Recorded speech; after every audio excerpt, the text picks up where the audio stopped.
Thomas Lemoine qui nous expliquait un peu, on va lui mettre la pression. Alors, tu es prêt? Ouais. On roule demain et après-demain. Okay. Donc on avait des essais aujourd'hui prévus, on va voir comment ça se passe en fonction du vent. Ok. Mais en fait nous on attend à partir du lundi après le FIS, pendant un an le FIS. C'est un peu notre rendez-vous parce qu'en fait tout le monde est là donc c'est cool de voir vraiment tout le monde de toutes les disciplines. Ouais, c'est la famille on va dire. Et souvent il fait assez beau. Et voilà donc on est là, on roule. Ça, pour nous c'est presque tout autant un festival de potes qu'une compétition. Donc je pense que c'est pour ça aussi que les riders viennent à chaque fois quoi, parce qu'il y a une bonne ambiance et tout. Donc, Et aussi on a oublié de préciser, il y a aussi donc, les parcs pour les athlètes comme Thomas, mais il y a aussi des petits endroits pour ceux qui sont les amateurs.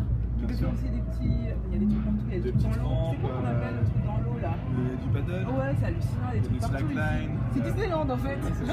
C'est un vrai. Toutes les activités sont gratuites en plus. Ouais. C'est vraiment un festival pour tout le monde. Ouais, exactement. Et après, évidemment, après avoir essayé les petits parcs, on va voir Thomas rider sur. Il saute d'un pont là, le gap du pont, il fait 6-7 mètres avant de toucher le. Une question, est-ce que tu es stressé avant de faire ce C'est ça, ouais. je suis un peu stressé avant mon run, avant mon passage on va dire de contest, parce que j'ai envie de quand même d'assez bien faire.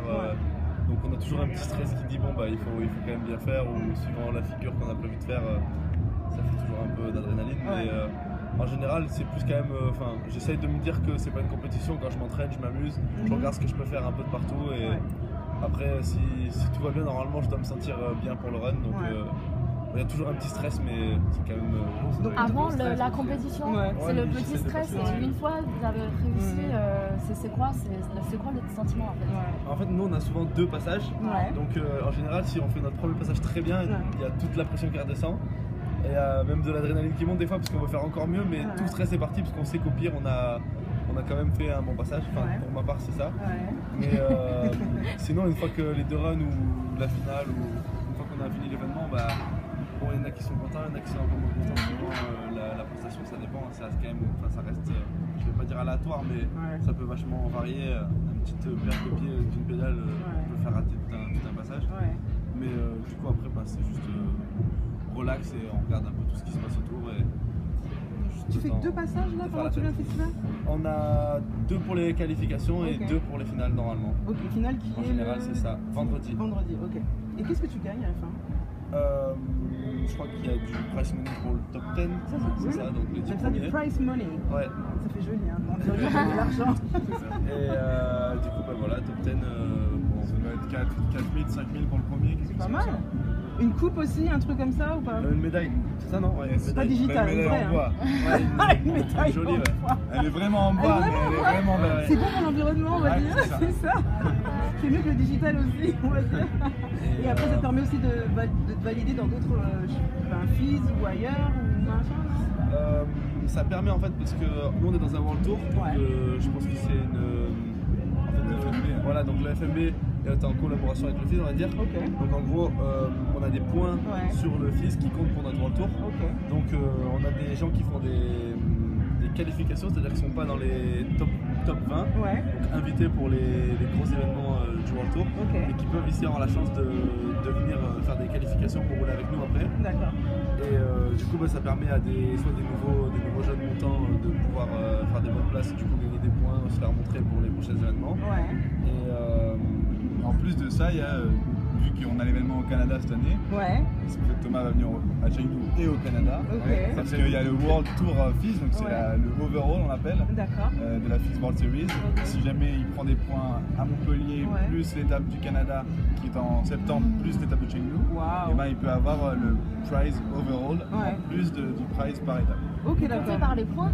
Il faut gagner des points? Oh là là. Ok, d'accord. Et qu'est-ce que quand tu arrives au top, là, qu'est-ce que ça fait quoi? Renommée mondiale, mais il y a quoi d'autre à part ça? Pour ceux qui s'en foutent de la renommée mondiale. Il y a de l'argent, il y a du prize money comme on dit. Dans le FMB, il y a du prize money que pour le premier, pour le champion du monde. Ça, on va dire que c'est un bonus. Pour le FIS, je sais pas. Pour le premier, le deuxième et le troisième. Voilà. Et toujours la médaille en bois, mais qui représente quelque chose. Alors pour le overall, ce sera une coupe en bois même. Avec un petit peu de glace pour faire. On fait vraiment des C'est bien fait. Médaille originale. Ok, d'accord. Bon, je vais bien voir ça aussi. Voilà, c'est cool, ça nous fait un deuxième, on va dire, World Tour entre guillemets. Parce que... Et au niveau représentation, ça joue vraiment beaucoup ou d'être un champion worldwide? Les sponsors, ouais, voilà. Ah ouais, d'accord, t'as qui comme sponsor qui te suit par exemple? La plupart c'est basé sur le vélo, mais donc j'ai Canyon, qui est une marque de vélo. Après tout ce qui est équipement, j'ai SRAM, SRAM Mountain Bike, Continental pour les pneus, Novatec c'est une marque de roues de Chine. D'accord. NC17 en pédale, j'ai 661 donc en tout ce qui est protection, casque et closing. Et je suis avec Oakley pour les lunettes. J'ai des produits nettoyants. T'as compté, il y en a combien?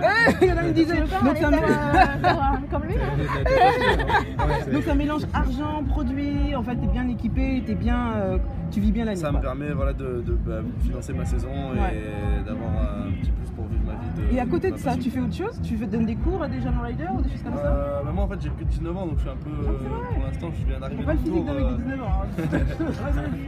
Je viens d'arriver dans le tour on va dire il y a 2-3 ans donc pour l'instant je me concentre sur on va dire mon début de carrière. D'accord. Il est modeste, hein, c'est un des plus jeunes riders qui a fait l'écran corps, etc. Ah waouh, super modeste mon cher. L'étape c'est pareil, c'est toujours de la FMB. Hein. Ouais, c'est ça. C'est les étapes Diamond, c'est les plus grosses étapes. Il y a très peu de riders qui sont invités. Donc c'est un énorme honneur d'être invité. Nous on est Gold, donc on est juste en dessous. Et donc les Crankworks, Thomas les a fait, c'est quand même fou. T'avais quel âge?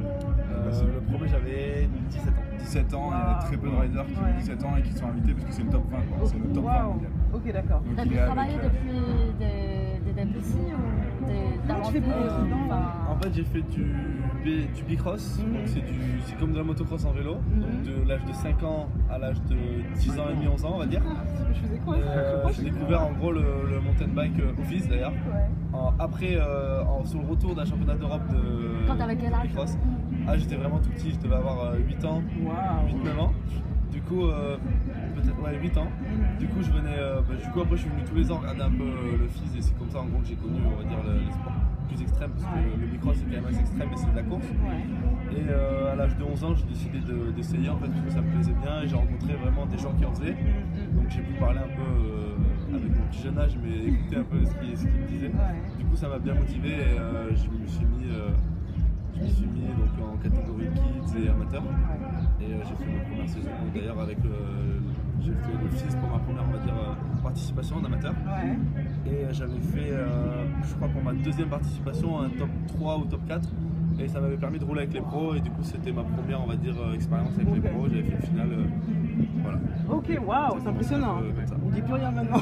C'est clair. Et comment tu rentres dedans? C'est les parents ou là pour le coup c'est mes parents qui m'ont amené sur un terrain où il y avait justement on pouvait faire du bicross et du freestyle. Donc j'ai rencontré juste des gens qui faisaient du freestyle, donc c'est moi qui ai un peu demandé si je pouvais faire ça. Mes parents ils étaient un peu inquiets. C'est clair. Mais mon père surtout vu que c'est un peu on va dire le côté casse-cou de la famille, il m'a dit en gros vas-y essaye et bon fais pas non plus trop n'importe quoi, entraîne-toi bien d'abord dans les bacs à mousse, les gros airbags, donc c'est sur les trucs où on essaie nos figures avant de se jeter sur la terre. Et du coup mes deux parents me suivent c'est vraiment très très cool. Et il y a des choses ici pour les petits qui veulent un petit peu essayer ou qu'on peut forcer un peu à essayer, forcer gentiment à dire vas-y essaye mon enfant. Il y a plusieurs petites activités à essayer qui ne sont pas dangereuses. Déjà il y a l'airbag. Donc c'est un saut qu'on prend en vélo qu'on peut prendre. Après, on tombe sur un gros sac. Sur un gros sac donc on ne peut pas se faire mal. Après il y a des stands où il y a de la slackline. D'ailleurs chez Honor il y a 2 slacklines vraiment hyper simples à... C'est quoi de la slackline? Alors c'est une slack, donc une sangle, comme les sangles de camion, qui fait pas plus de 10 cm de large. Parfois on fait même moins, ça dépend des modèles, et il faut marcher comme un enfant dessus. Et étonnamment on y arrive, je t'invite à essayer. Étonnamment on y arrive. D'accord. Et donc par exemple pour les jeunes, les très jeunes aussi, au stand de Nord en bas, hyper simple et toute sécurité. Vous avez combien de stands ici au Nord? 2 hein? Wow, ok d'accord, merci beaucoup pour toutes ces informations. Je vais tenter ton truc là, ton Slack Mathieu, et je vais rentrer en vie à Paris après. Merci. Au pire tu tombes 30 cm de haut. Et sur un gros sac, donc ça va. Merci Thomas, bon courage pour la compète. Merci à toi, ouais. Merci Mathieu d'être venu, et bon courage aussi pour toute la saison et puis retour en Chine aussi. Yes. Merci Alexis, j'espère que tu nous laisses un téléphone à tous, hein. Un gold s'il te plaît. Merci Yann pour tes informations, on va regarder tes films, tu as donné une liste tout à l'heure. Ouais. Merci beaucoup pour ce lunch show spécial filles à Montpellier.